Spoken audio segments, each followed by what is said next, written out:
13 on your side evening news starts now.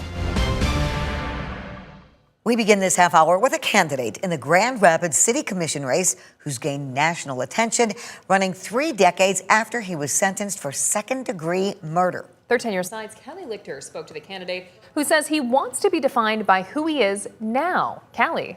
Juliet and Elena, Richard Griffin does not want to run from his past, but wants to use his experiences to address what's needed in the 3rd Ward.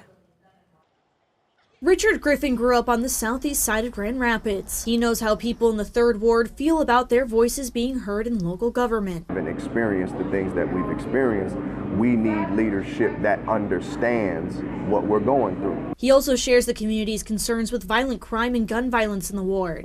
If those persons with lived experience aren't at the table, then we're kind of at the mercy of anybody who's structuring what programs or possibilities there are to move young men and women into a different direction. Griffin wants to be at that table and is throwing his hat in the November race for the commissioner seat. But Griffin also acknowledges people might be hesitant about his campaign, as Griffin was a former juvenile lifer. I don't run from my past or my history.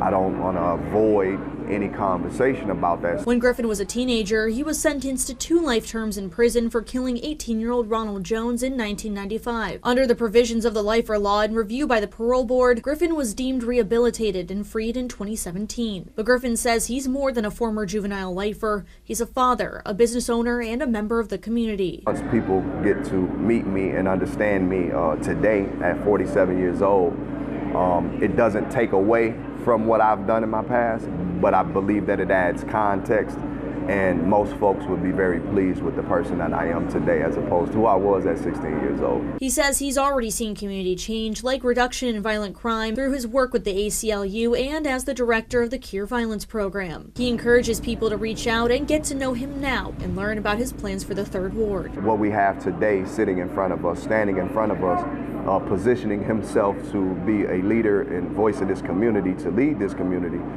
he's an entirely different person from what he would have been at 16 years old. And there's no way I see this man making a decision like that. He also wants to address the intersectionality of mental health in the city's unhoused population and best practices with professional policing and community safety.